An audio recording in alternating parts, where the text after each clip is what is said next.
সাল এবং 2024 সালে এই পরপর 3বার জাতীয় সংসদ নির্বাচন করেছে।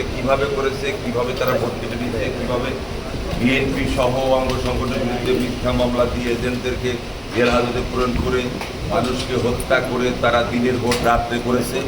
এই সংক্রান্ত বিষয় নিয়ে আমরা 2018 সালে আমরা বিএনপির নির্বাচনে অংশগ্রহণ করেছিল। অনেক আশা ছিল যে একটা সুষ্ঠু নির্বাচন হবে। সেই 2018 সালের নির্বাচনে আমরা জানেন যে জাতীয় ঐক্য ফ্রন্ট গঠন হয়েছিল। এই ঐক্য ফ্রন্টের মাধ্যমে আমরা নির্বাচনে অংশগ্রহণ করেছিলাম। এই নির্বাচনে অংশগ্রহণ করতে গিয়ে প্রথম থেকেই নির্বাচন অফিসে যখন নির্বাচন আমাদের বিএনপি ঐক্য ফ্রন্টের প্রার্থীরা যখন আপনি নমিনেশন পেপার তুলতে যায় তখন থেকেই বাধার সম্মুখীন হয়।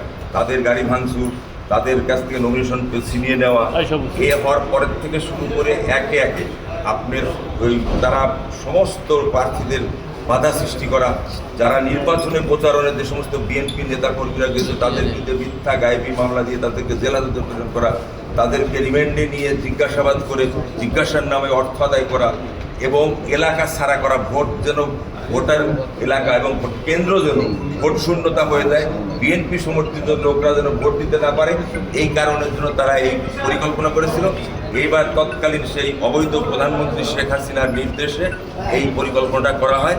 এই পরিকল্পনা করে তারা কেন্দ্রে কেন্দ্রে প্রচুর অর্থ দিয়ে তারা দিনের ভোট রাত্রে করে তারা ভোট সম্পন্ন করেছে। 14 সালেও তারা 153টা কেন্দ্রে 153 নির্বাচনী এলাকায় বিনা ভোটে এমপি সংসদ নির্বাচন করেছে, তাদের ঘোষণা করেছে। অন্যান্য ভোট কেন্দ্রে তারা জোর করে ভোট কিনে ভোটাররা ভোটে দেয়নি, কোথায় কুকুর বসেছিল, কোথায় 100% ভোট কাস্ট হয়েছে।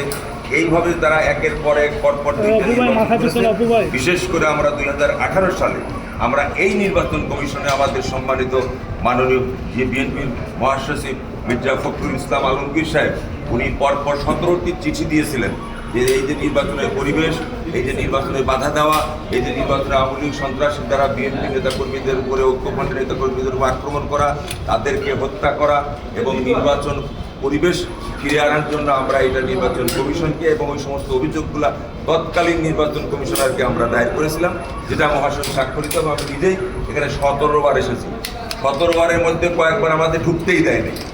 এই হলো দুঃখ।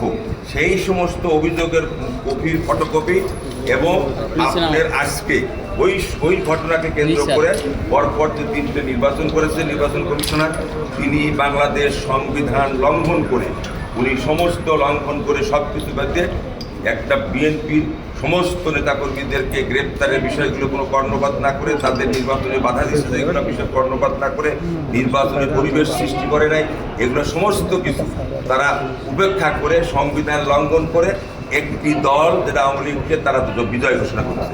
এই বিষয় নিয়ে আমরা আবেদন নিয়ে আসছি যে এই সংবিধান লঙ্ঘন করার জন্য তৎকালীন যে পরপর নির্বাচন কমিশনার 2014 এবং 2018 এবং 2024 সালে যে তারা অবৈধভাবে সংবিধান লঙ্ঘন করে নির্বাচন করেছে, এই নির্বাচনের বিরুদ্ধে আমরা মামলা করার জন্য এসেছি। আমরা সম্মানিত প্রধান নির্বাচন কমিশনার তার কাছে আজকে আমরা মাননীয় মহাসচিব স্বাক্ষরিত আমার স্বাক্ষরিত 2টি পত্র আমরা জমা দেবো। এখান থেকে এই পত্র আমার সঙ্গে আমার পাশে আছে আমার সহকারী সমন্বয়ক আমার মিজানুর রহমান, আমার ছাত্রনেতা আমাদের নাইম এবং রাজশাহী বিশ্ববিদ্যালয়ের লতিফ হলের প্রেসিডেন্ট যে আমার টিমের মধ্যে আছে আপনার শাওন, শরীফুল ইসলাম শাওন এবং আমাদের ইকবাল হোসেন, এরা সহ আমরা 5 জনের সদস্য আছি। এটা জমা দেওয়ার পরে আমরা চলে যাব শেরেবাংলা নগর থানায়, ওখানে গিয়ে আমরা এফআইআরটা জমা দেবো। জমা দেওয়ার পরে তারপরে আমরা এদের কার্যক্রমের শুরু করতে তাদের বিচার চাই। যারা এইভাবে ভোট কেটে নিয়েছিল, যারা সংবিধান লঙ্ঘন করে অপরাধ করেছিল, তাদের বিচার চেয়ে তাদের এটা আমরা আবেদন করব। এটাই হলো আমাদের মূল বিষয়। এবং হিউম্যান রাইটসকে যেভাবে নেগেটিভলি ইউজ করা হয়ে যুক্তি মানে হোলি কনস্টিটিউশনকে নষ্ট করা এবং হিউম্যান রাইটসকে নষ্ট করার জন্য। ধন্যবাদ।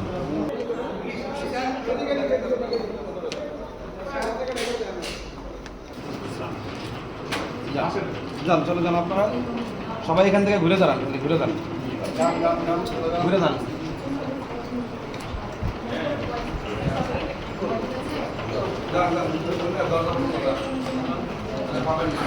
ক্যামেরা